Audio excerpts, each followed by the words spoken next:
The wind was a blade against the thin walls of her cabin. Alara huddled closer to the meager fire, the wool of her blanket a rough, useless comfort against the deep chill that had settled in her bones years ago.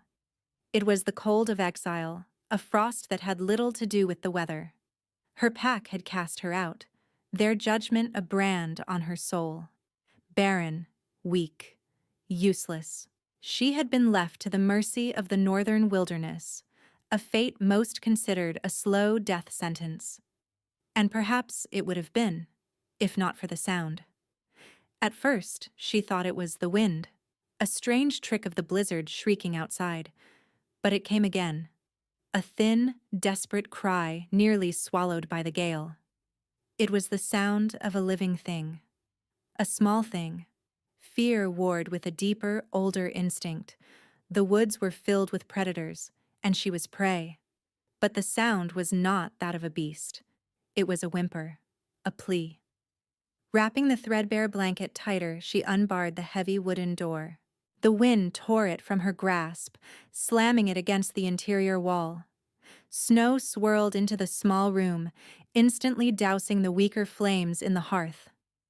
A maelstrom of white and ice roared in the doorway, and there, on the stone step, was a bundle of furs.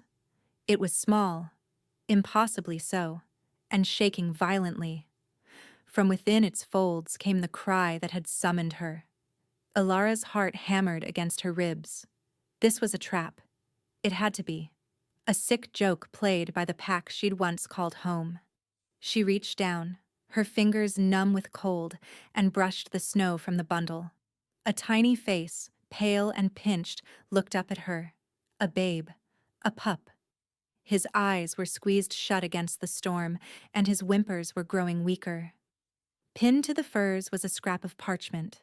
The ink was bleeding in the wet, but the single word was brutally clear. Defective. Rage, hot and sharp, cut through the cold. It was a feeling so foreign she almost didn't recognize it. She scooped the bundle into her arms, the weight of it almost nothing, and fought the wind to drag the door shut. The cabin was plunged into near darkness, the blizzard a muffled roar outside. She carried the pup to the hearth, coaxing the embers back to life. As the light grew, she unwrapped him. He was sickly thin, his breaths shallow. One of his legs was twisted at an unnatural angle, the tiny limb bent and useless. His fur, where it had grown in, was patchy. He was the runt of a litter, discarded like trash. Left to die so the pack wouldn't have to carry the shame of his imperfection. Something inside Alara, a place that had been frozen for years, cracked open.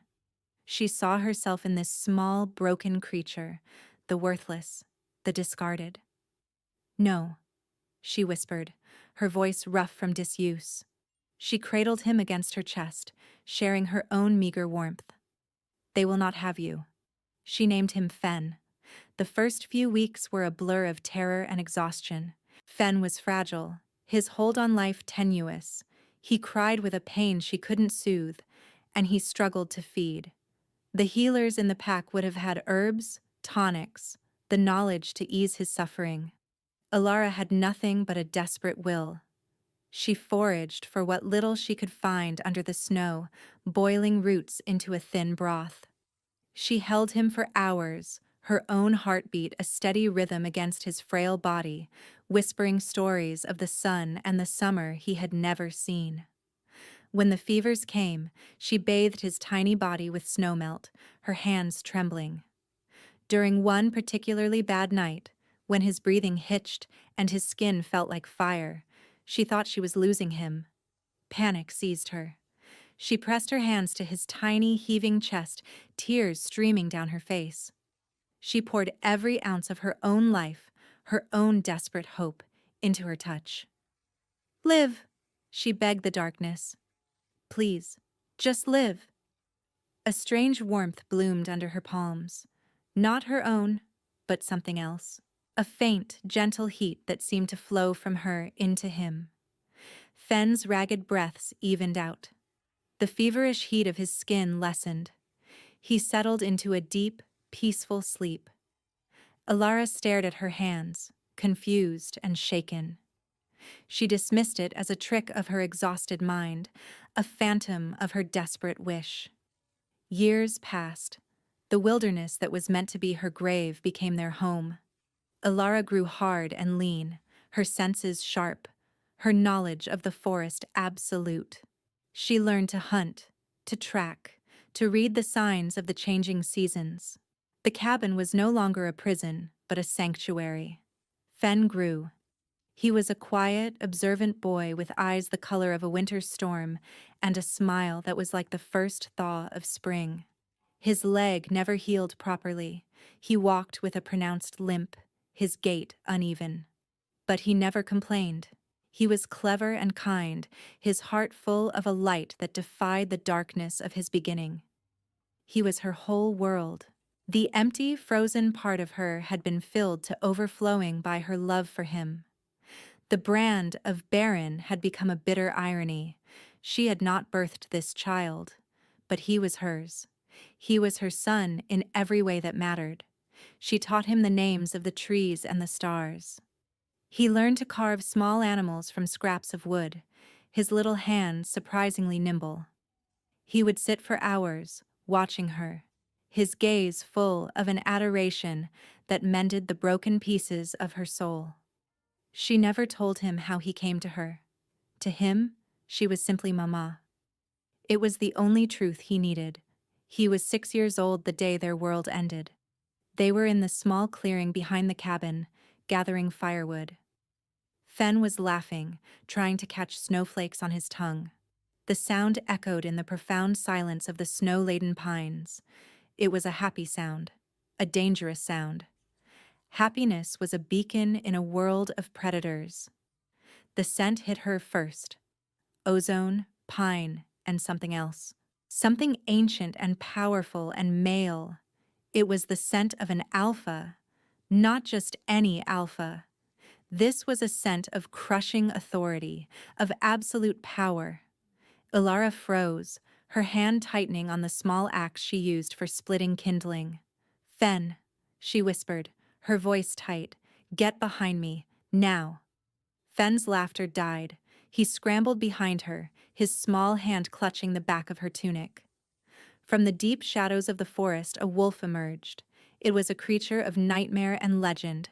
Massive, its shoulders as broad as a man, its fur the color of shadow and silver. But it was the eyes that stole her breath. They glowed with a faint internal light, the color of molten gold. This was no ordinary wolf. This was a king. Alara's blood ran cold. She recognized the aura, the sheer weight of his presence, from stories told in hushed whispers around the firelight of her old pack. Kaelin, the Alpha King of the North. A warrior king who had ruled for centuries, whose grief for his lost mate and heir was said to have frozen his heart. What was he doing here, in her forgotten corner of the world? He took a step forward, the snow crunching under his paws. His golden eyes were not on her. They were fixed on the small boy hiding behind her legs.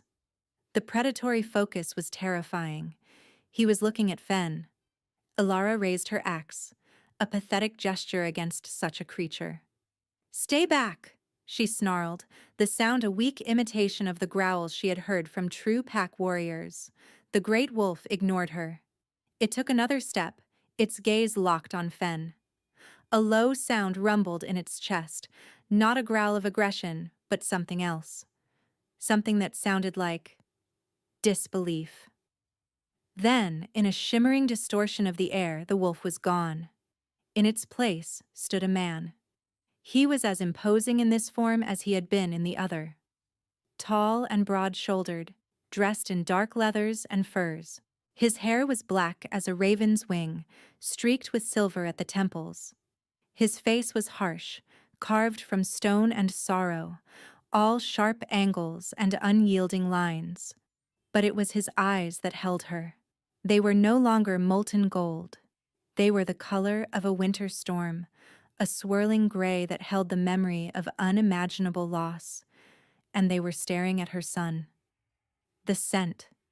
he said, his voice a low rumble like stones grinding together deep underground. It cannot be. He took a step toward them. Ilara stood her ground, her body a shield for Fen. Who are you? Kaelin, the Alpha King, demanded. His gaze flickered to her, dismissing her in an instant, before returning to Fen. Who is this boy? He is my son, Ilara said, her voice shaking but firm. The king's gaze finally, truly landed on her. It was heavy, analytical, cold. He took in her worn clothes, the calluses on her hands, the fierce, terrified defiance in her eyes. Then his gaze dropped to Fen's twisted leg. A flicker of something, pain, anger, confusion, crossed his stone-like features. He has my blood, the king stated. It was not a question. It was a fact, spoken with the certainty of a man who had never been wrong. He looked at Fen again, and for the first time, Ilara saw past the terrifying power. She saw a flicker of raw, agonizing hope in those storm-gray eyes, a hope so profound it was indistinguishable from pain. That is impossible, she whispered, her mind reeling. 6 years ago, the king said, his voice dropping, becoming softer, more dangerous. There was a fire at the heart of my citadel. My mate, my son, they were lost. His eyes bored into hers. He was thought to have perished, an infant, not even a week old. Ilara's blood turned to ice water in her veins. She looked down at Fen, at his storm-gray eyes, so like the king's. The note, defective. It wasn't just a cruel insult, it was a lie. A cover for an abandoned prince. Where did you find him? Kaelin's voice was quiet, but it held the promise of utter devastation if she did not answer.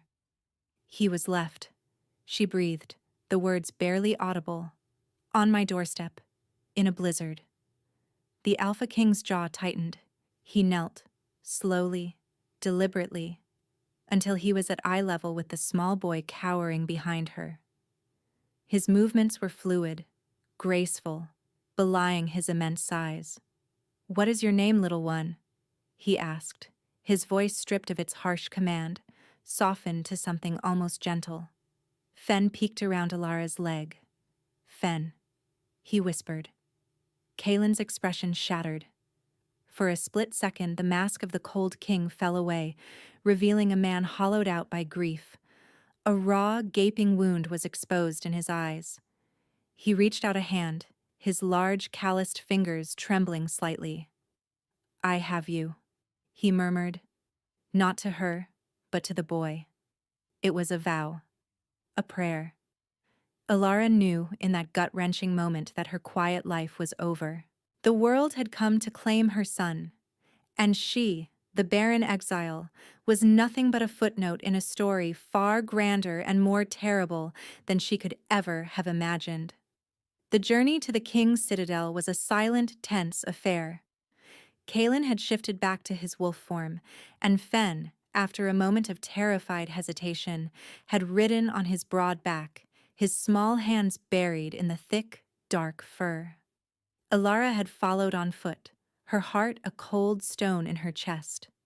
She watched the massive wolf tread carefully, adjusting his gait for the small, precious burden he carried, and felt a pang of something she refused to name.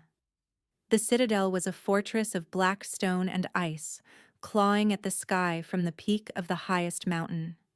It was a place of power and sorrow, beautiful in the way a glacier was beautiful, cold, merciless, and permanent. Inside, it was no warmer. The stone halls echoed with their footsteps, the air thick with silence and the scent of old grief. Servants and guards averted their eyes, their faces a mixture of shock and fear as they saw the small, limping boy with the king. Kaelin led them to a suite of rooms, larger than her entire cabin. A fire was already roaring in the hearth, but it did little to dispel the chill of the place. These will be your quarters, he said, his voice once again distant, formal. He had retreated back behind his kingly mask. You will be the boy's caretaker. You will want for nothing." The words were a dismissal, a redefinition of her role. She was not a mother.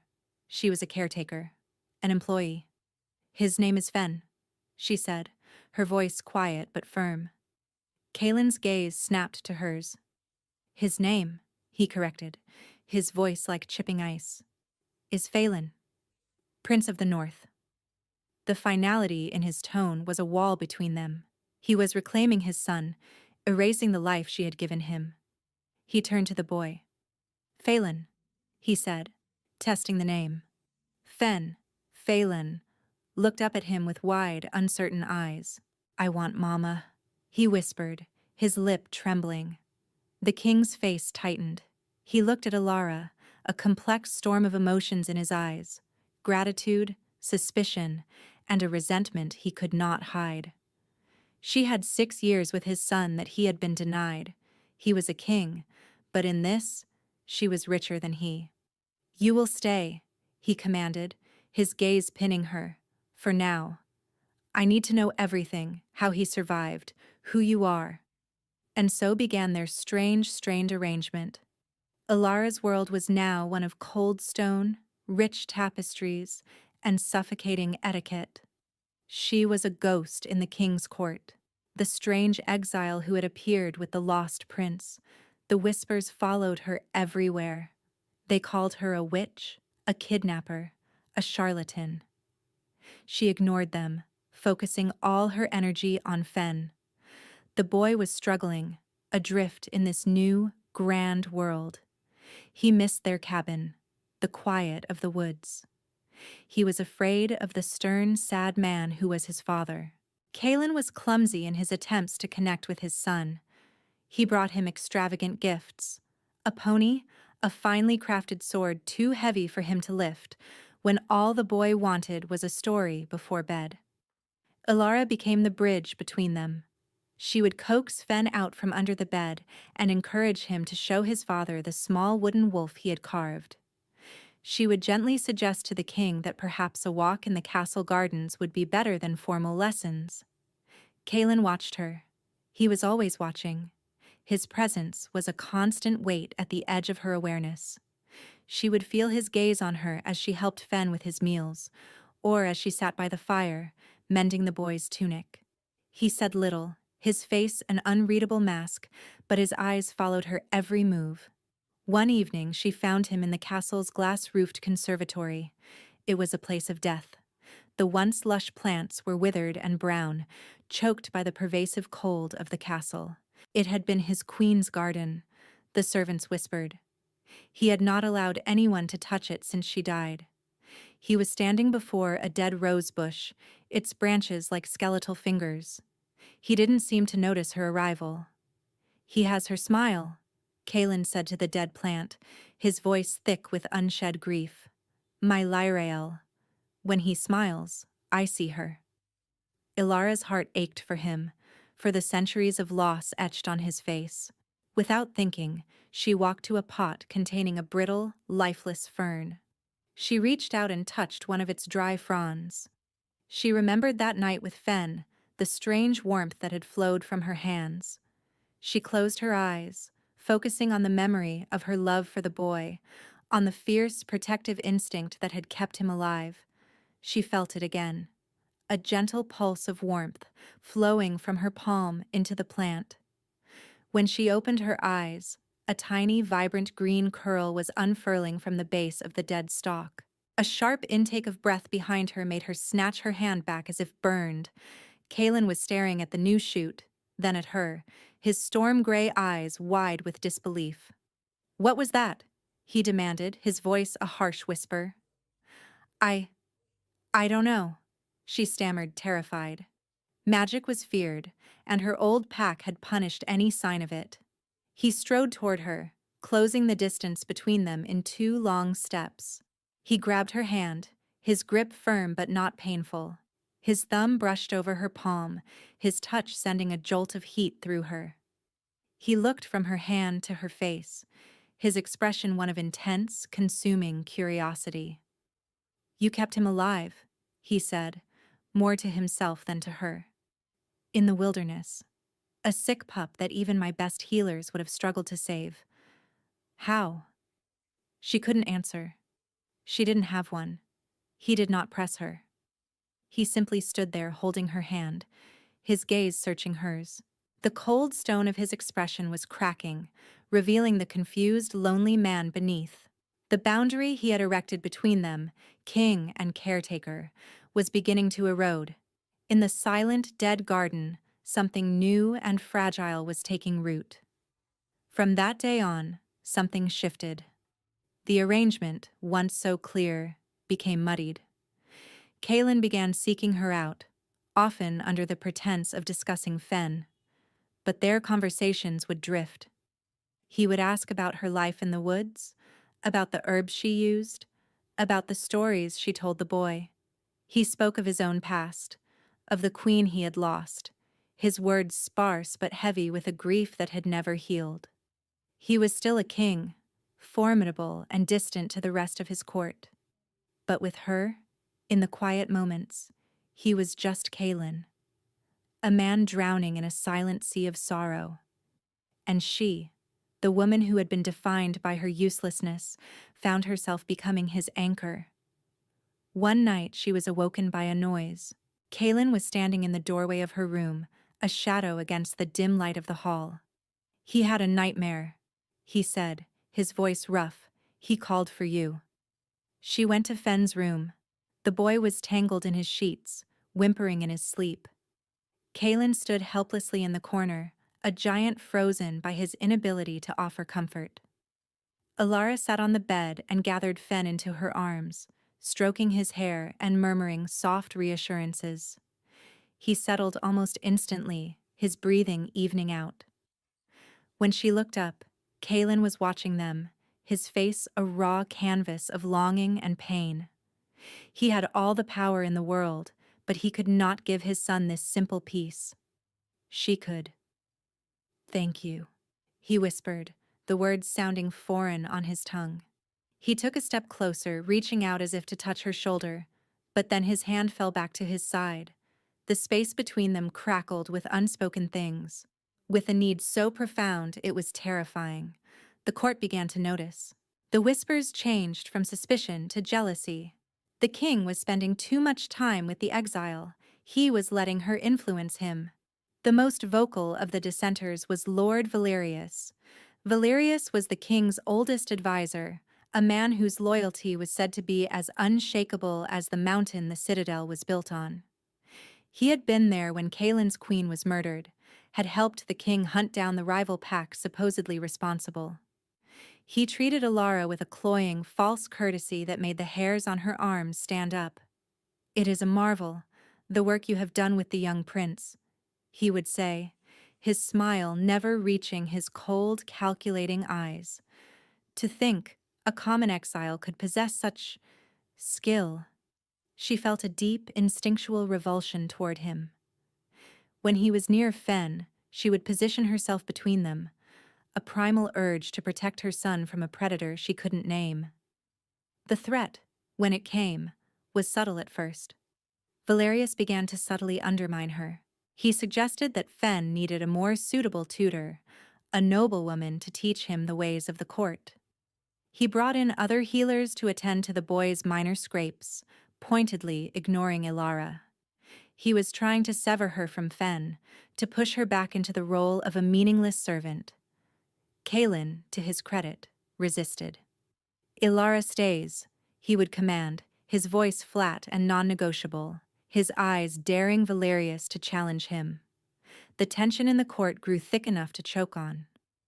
One night, a terrible scream tore through the silence of the royal wing. Alara was out of her bed in an instant, her heart pounding. She burst into Fen's room to find him sitting bolt upright in bed, his face pale with terror, tears streaming down his cheeks. Kaelin was already there, trying to comfort the boy, but Fen was inconsolable. "The fire!" he shrieked, his small body trembling violently. "The fireman! He hurt Mama!" Alara froze. Kaelin looked at her, his face grim. "Another nightmare." "No," Alara said, her blood running cold. She went to Fen, holding him tight. Fen, look at me. It was a dream. I'm right here. I'm safe. Not you. He sobbed into her shoulder. My other mama. The one with the sunny hair. The fireman. He had a bad smile. Kalen went rigid. He stared at his son, the implications of the boy's words settling like a shroud. It wasn't a dream. It was a memory. A fragmented memory from an infant who should have remembered nothing. Who, Phelan? Kalen's voice was dangerously quiet. Who was the fireman? But Fen was too lost in his terror to answer. He just kept sobbing, repeating the words, bad smile, over and over again. Later, after Fen had cried himself to sleep in Alara's arms, Kalen stood by the window, staring out at the frozen landscape. The pack we destroyed for Lyrael's murder. They swore their innocence to the last, he said, his voice hollow. I thought it was a lie to save their own skins. But if the man who set the fire was inside the citadel... Alara's mind raced. The unease she felt around Valerius. His constant veiled animosity. His attempts to separate her from Fen. A bad smile. Valerius's smile was a mask. A polite lie. Valerius, she whispered, the name tasting like poison. Kalen turned from the window, his face a thundercloud. He has been my most trusted advisor for 2 centuries. He loved Lyrael like a daughter. You are accusing him of treason and murder based on a child's nightmare. I am telling you what I feel, she insisted, her voice gaining strength. He looks at Fen not with joy, but with hatred. He sees a ghost. A problem that has returned. Kalen was torn. His loyalty to his old friend warred with the undeniable truth in his son's terror and the instinct he was beginning to feel from her. He was an alpha. He trusted his senses, and his senses were screaming that the woman before him was his mate, the other half of his soul. Her instincts were becoming his own. I will look into it, he said finally, his voice tight, but quietly. If you are wrong, Alara... He didn't finish the threat. He didn't have to. But they were out of time. Valerius knew he was exposed. The boy remembered. And the exile was putting the pieces together. He could not allow Kalen to start digging into the past. He had to act. The attack came 2 days later. It was brutally efficient. A diversion on the western wall drew most of the castle guard, a feigned raid by a bordering pack. In the chaos, Valerius struck. Alara was with Fen in the gardens. She had been coaxing a patch of winter jasmine back to life, the boy watching in fascination as green shoots appeared on the dead vines. Suddenly, a primal roar of agony and rage echoed through the citadel, a sound so powerful it shook the very stones. It was Kalen's voice. Panic, cold and absolute, gripped her. Fen, stay here, she commanded, before running toward the sound, toward the king's throne room. Guards were rushing past her, their faces pale with shock. She pushed her way through the throng, her heart hammering against her ribs. The scene in the throne room was one of carnage. 2 of the king's personal guard lay dead. And in the center of the room, Kalen was on one knee, his greatsword on the floor beside him. He was clutching his chest, his face contorted in a mask of agony. Valerius stood over him, a thin, curved blade in his hand. The dagger dripped with a black, viscous substance. Its edge was coated in silver, but it was the poison that was killing the king. A pity, Valerius said, his voice calm, his smile finally, truly revealed. It was a venomous, triumphant thing, the bad smile. The assassins were skilled, a tragedy for the northern packs. But do not worry.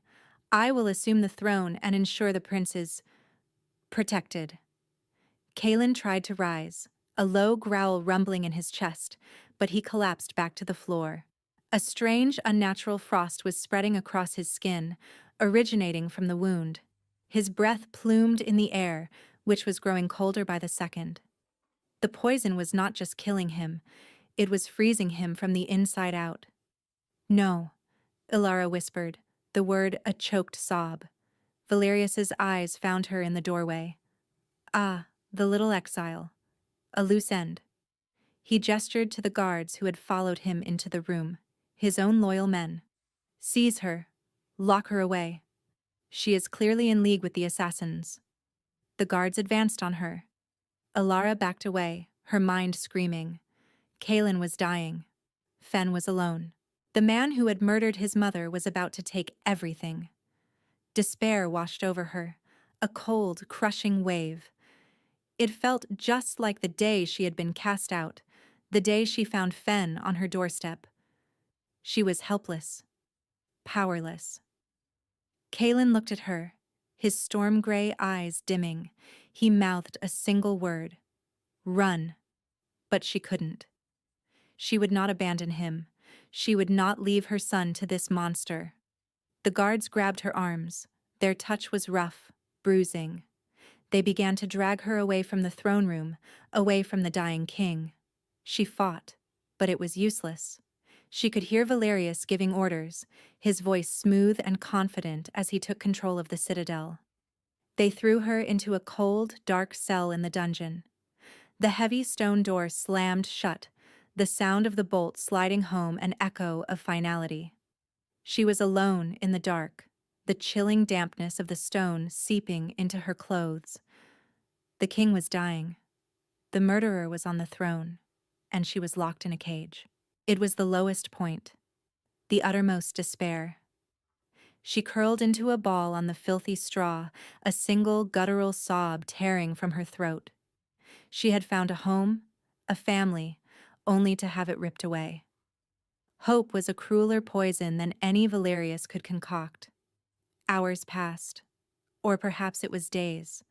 Time had no meaning in the darkness. Her grief slowly burned away, leaving behind a cold, hard ember of rage. She would not let it end this way. She would not let him win. She didn't know how, but she knew she had to get back to Kaelin. The strange warmth in her hands, the life she had poured into Fen, into the dead plants. It was her only weapon. A desperate, impossible chance. The sound of the bolt sliding back made her jolt upright. A single guard stood silhouetted in the doorway. It was Loris, a young man from the king's personal guard, one of the few who had always shown her kindness. His face was grim. "The king is fading," he whispered, his voice urgent. "The healers can do nothing. The frost is consuming him. Valerius has declared himself regent. He says the king's last wish was to place the pack in his care." "It's a lie," Alara said, her voice a raw rasp. "We know," Loris said, "those of us still loyal. But we are too few. We cannot move against him openly." He looked at her, his eyes full of a desperate plea. "But you, the king, he trusted you. When he spoke your name, the frost receded for a moment. I saw it." Hope, sharp and painful, pierced through her despair. "Take me to him." Loris led her through secret passages, the hidden arteries of the citadel that only the royal guard knew. They moved like ghosts, avoiding the patrols of Valerius's men.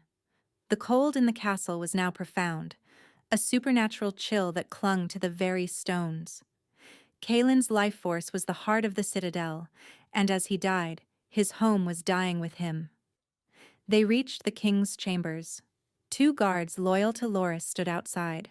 Inside, the room was like a tomb. The roaring fire in the hearth gave off no heat. Frost coated the windows, intricate, deathly patterns of ice. Kaelin lay on the great bed, his body unnaturally still. His skin was pale, tinged with blue. A thick layer of frost covered his chest around the wound, spreading like a frozen disease across his body. He was barely breathing. Fen was there, huddled in a chair in the corner, watched over by an old, trusted nanny. He was weeping silently, his small face streaked with tears. "He's so cold," he whispered when he saw Alara. She rushed to the bedside. Kaelin's skin was like touching ice. His life was guttering like a dying candle flame. The healers stood by, helpless.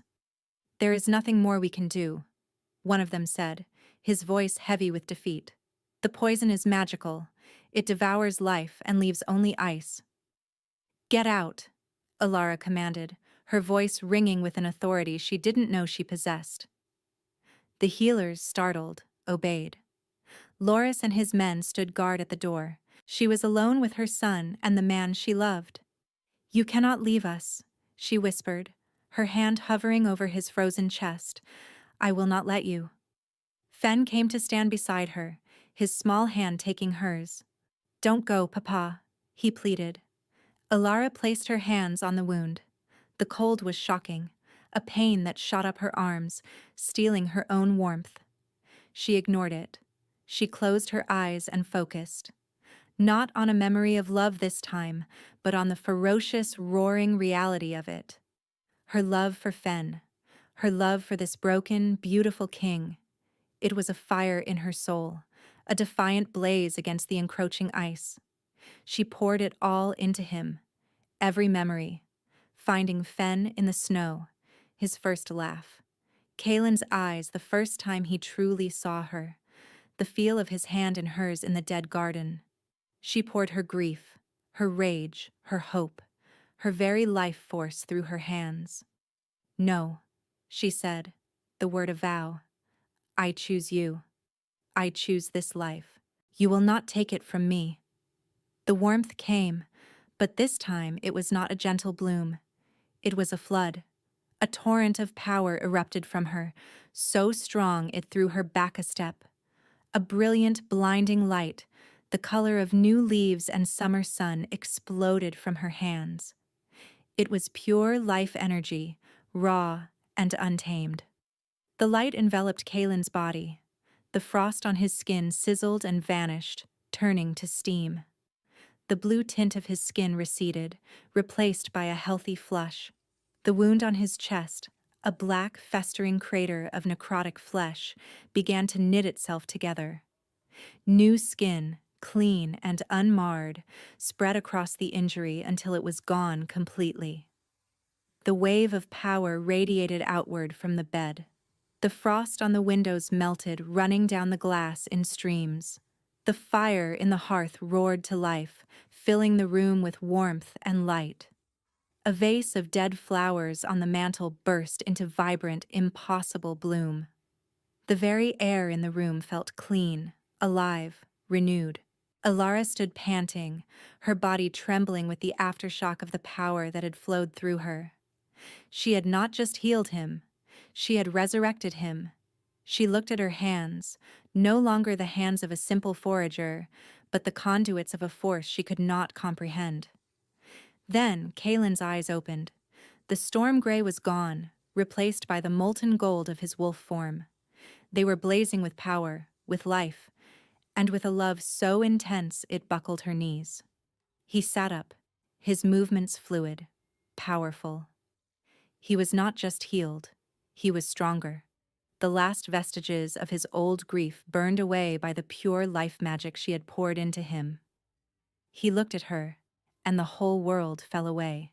He reached for her, pulling her onto the bed and into his arms. His touch was warm, solid, real. He buried his face in her hair, his body shaking with the force of his emotions. "You saved me," he breathed, his voice thick. "Alara." He pulled back, his hands framing her face. His golden eyes searched hers. He saw no fear, no hesitation. He saw only her. "I love you," he said, the words a raw, undeniable truth. "I think I have from the moment I saw you standing in the snow, a tiny, defiant shield for my son. I was just too blind with grief to see it." Tears streamed down her face, tears of relief, of joy. "I love you," she whispered back. He leaned in and kissed her. It was not a king's kiss of possession, but a kiss of equals, a kiss of desperation and gratitude, and a love that had literally conquered death. It was a promise, a homecoming. A small voice broke the spell. "Papa." They both turned. Fen was standing by the bed, his eyes wide with awe. Kaelin smiled, a true, brilliant smile that transformed his harsh features. He opened his arm, and Fen scrambled onto the bed, burrowing between them. Kaelin wrapped his arms around both of them, his mate and his son, holding his entire world. The reunion was cut short by the sound of shouting in the hall. Loras burst into the room, his face pale. "My king, Valerius is coming." He heard the commotion. "He has his men with him." Kaelin rose from the bed. He was wearing only his breeches, his bare chest glowing with residual power. He looked every inch the wrathful king he was. "Let him come," he growled, his voice a low thunder. The doors to the chamber burst open. Valerius strode in, flanked by a dozen of his guards.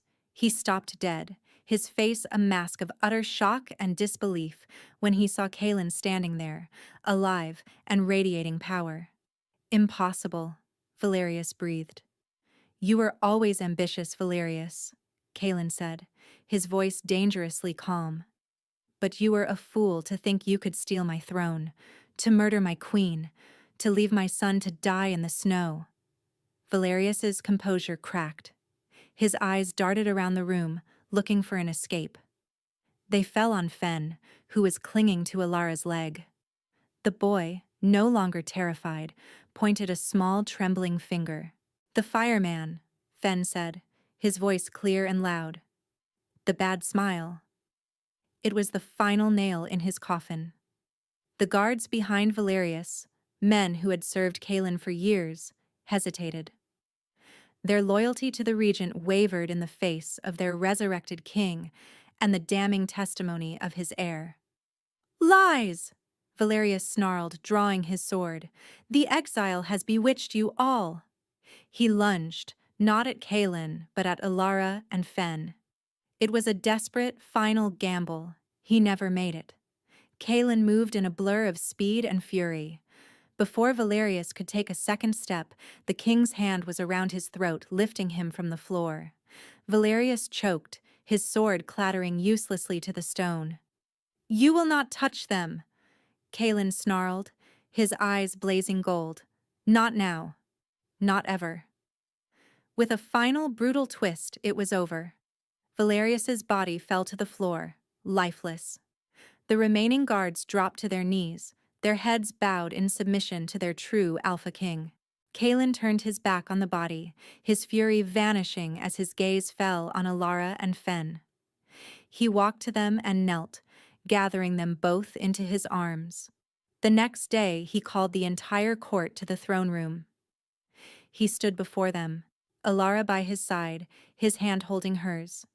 Fen stood proudly before them, his limp barely noticeable. Kaelin told them everything: Valerius's betrayal, Alara's courage, the miracle of his survival. "This woman," he declared, his voice ringing through the great hall, "whom my own people cast out as worthless, is the savior of this pack. She protected the heir when all others abandoned him. She brought your king back from the brink of death with a power born of pure life. She is not an exile. She is my mate, your queen." A gasp went through the crowd. He pulled Alara forward, placing a gentle kiss on her brow for all to see. It was a public validation, a complete shattering of the lies that had defined her life. The lords and ladies who had whispered behind her back now bowed their heads in deference. She was not just accepted, she was revered. The self-doubt that had been her constant companion for years finally, blessedly, broke. She stood tall, her hand in his, and met the gaze of the court not as a frightened outcast, but as the queen she was always meant to be. 6 months later, the citadel was transformed. The pervasive chill was gone, replaced by a vibrant warmth that had nothing to do with the fires in the hearths. The conservatory was a lush, green paradise, Ilara's gift of life spreading through the castle. Laughter was a common sound in the halls. Ilara found her place not just as a queen, but as a healer. The pack, once fearful of her power, now sought her out. They called her the life giver, and she tended to their hurts, both physical and spiritual, with a gentle grace. Her favorite moments were the quiet ones, the evenings spent with her family. Kaelin would sit by the fire, carving a small wooden dragon for Fen, his harsh face softened by love and contentment. Fen, no longer the timid, frightened boy, would chatter excitedly about his lessons with the stablemaster. One evening, Ilara sat watching them, her hand resting on her own belly, where the first stirrings of a new life were beginning to flutter. A new prince or princess, conceived in love, not tragedy. Kaelin looked up, his storm-gray eyes meeting hers across the room. The question was there, unspoken. She simply smiled and nodded. The brilliant, joyous light that filled his face was brighter than any magic. He crossed the room and knelt before her, placing a reverent hand next to hers on her stomach. "Another miracle," he whispered, his voice thick with emotion. "No," she said, her fingers lacing with his, "just a family." He leaned in and kissed her softly.